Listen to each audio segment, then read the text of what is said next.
Greetings, welcome to Ariana's Restaurant. Maggie on the camera, me here on the line, ready to share some more cooking knowledge. Steak. First and foremost, right here, this is a ribeye steak, okay? Ribeye steak, this is from this area. This is Tinkham Town. We're getting this meat from right here in the Upper Valley. Wilby Farms produces meat like this. Tenson Farms produces meat like this. These guys have come a long way. Beautiful quality, nice age to them, nice marbling. It's a great product and we should be proud of that. Seasoning the steak. I'll talk more about the ribeye because it's really neat. I mean, the ribeye has a kind of different sort of look to it with this outer cap. But first we want to season it. We got a pan getting nice and hot. And seasoning's key. Put a little bit of salt. Again, we use the kosher salt. I've talked in the past when I do fish, I usually would do seasoning only one side, but with the steak, I do a little seasoning on both. This is some black pepper. I mean, steak again has a lot of flavor, and you want to even add to the flavor. So a little bit of black pepper, and then a little bit of our steak rib rub. And so we got that nicely seasoned, and we're going to get a little bit of oil in the pan. We do want to get a good sear on the steak, okay? And I can definitely, you can even tell, I've talked about this before, how fast that oil moves around in the pan. It's nice and hot, it's got very good viscosity, and it has clarity to it. That's when you know that your oil is really nice and hot. Now, even if you're cooking outside on the grill, you want to start on high heat, but you cannot continue to cook the steak on high heat. And we'll get into that very quickly. So, season side down, doesn't matter which one. Always try and put the steak, facing away from you. There's no times like drop the steak into a pan. This is hot oil. It can splash on your hands very easily. So you put it right in there. We're hearing a nice sizzle. That's what we want. Now we're also going to leave it alone. Okay? We're going to let it sear there for a minute or two. And while we do that, I'll talk about this other cut. The same ribeye, but something else more about it. The one tool you never want to use is this guy. This is a saute fork. You never want to stab the meat with it because then you're going to be breaking the crust that you make on the outside that really holds all the juices in. So spatula or tongs, spatulas are definitely the preferred tool to use. So the ribeye has this outer cap on the outside. It's what we call in the industry the deckle. Okay, it has a different grain to it. To me, this is awesome. When you buy a New York sirloin, you're going to get pretty much this. It's not exactly connected to ribeye, but pretty much you get just this whole piece of the whole eye of the meat, but nothing extra. Now with this fat cap, what happens is it's easy to just take this off. And sometimes I can buy in the industry, I buy just the deckle itself. So you get this piece off right here, and it's got a totally different grain to it, totally different texture.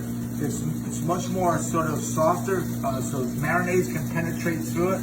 And this is my favorite piece. So whenever I buy a ribeye, I always want to try and buy a steak, a cut that has most of this on there. It's almost impossible to find out in the marketplace. It's also expensive. Right here in Lyndale, Tony Jr. at the wine store, he will once in a while have pieces of this. It'll be a little thicker, tied up. If you ever see that, buy it. It's awesome. Now, how do we get this byproduct? So a lot of the big steakhouses will take the ribeye, they'll trim this outer part off, they'll get all this little extra fat cleaned off, and I can't demonstrate it because I don't have it here, but they create what's called a tomahawk chop.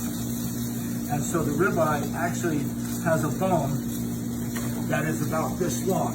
So this guy would be twice as thick, and it'd have a bone that comes out to here, and at the big steakhouses, it's called a tomahawk chop, and it's just an amazing piece of meat. Because on a ribeye, the whole thing, you have 7 bones, so you're going to get 7 cuts. Usually we do 1 on, 1 off, so we'll get maybe 14 steaks out of a ribeye.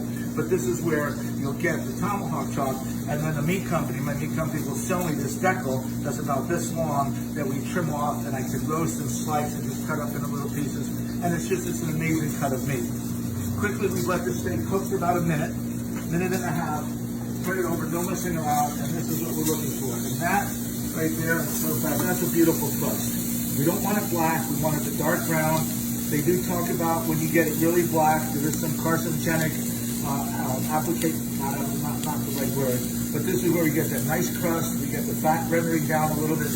Now, I'm going to leave it on this side for just maybe even less than a minute. I still want to get a little color on the other side. This is a pretty thin piece of steak. It'll cook up in 2 minutes. But if I keep it on the flame like that, I'll burn it. I'll burn the outside before the inside is properly cooked.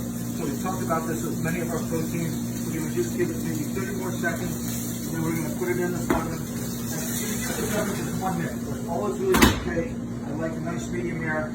Please use timers. I work with a lot of people. Oh, no problem. I got it in my head. I use timers. Us in the kitchen, we're multitasking. We've got a timer here, a timer there, a timer down there, a timer down of it. We use timers, but we got a lot going on. Now, going back to the steak. A couple of things you can do with it. One, which is really neat, is just leave it on a plate. If you buy the steak, say today's Tuesday, you buy it, you want to cook them tomorrow, leave them on a plate uncovered in the refrigerator. So what happens is that meat has, you've probably heard of dry aged steaks, which are amazing. What happens is that as you leave it in the refrigerator, the refrigerator is a natural dehydrator, so it's going to slowly take moisture out of it. So maybe 12 hours if you buy it during the day, then you turn it over, then the next day again, and then bring it out. But what'll happen is you'll have dried some of it out, so you even get a nicer crust faster. Also, do not be afraid to season the steak a little bit ahead of time. There's nothing wrong with seasoning the steak a few minutes ahead. I've heard in cookbooks of don't season the steak. There goes our timer.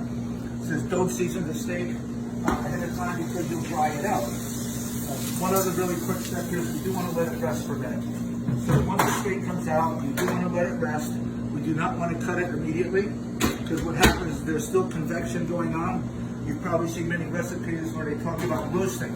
If they ask to do a roast beef and you want it to be 135 degrees, which is a nice medium rare, you temp it, you take it out at 130 degrees because you're still going to have continuing cooking going on. There's still going to be convection because once you take it out of the oven, it's not going to stop cooking because there's heat convection going on inside. So we let it rest because if we were just to cut this open right now, the juices would just come pouring out. That's why with roast, you really like to let them rest. But getting back to this really quickly, letting it dry in the fridge for a day or two really adds a nice little nuance to it, and it also does not hurt to salt it about 5 minutes ahead of time. What happens, this will be my lunch, so we'll put the salt on there, just a minute. Now, as in like prosciutto, or when you're aging, salting meats, the salt will slowly pull the juices out, okay? And the salt will dissolve, and it starts to pull the juices out. And then if we put a little bit more seasoning on there, a little bit of this black pepper, a little bit of the steak rib rub, and let it sit here for a couple minutes, these juices are now going to penetrate into the meat itself.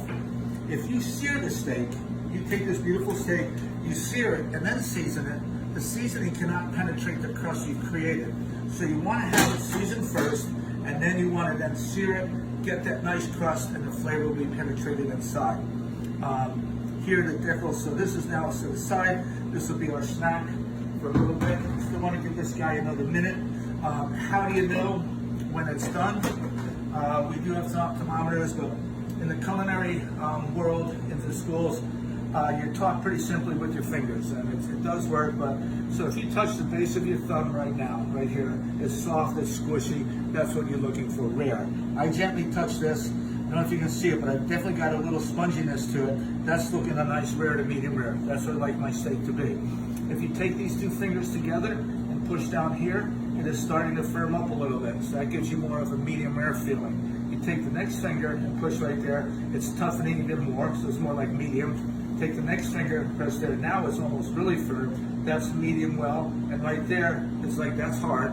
That's well done. It seems simple, but that's a good way just so you can kind of get your feel, get your touch towards the steak to get a feel for rare to medium rare, medium well.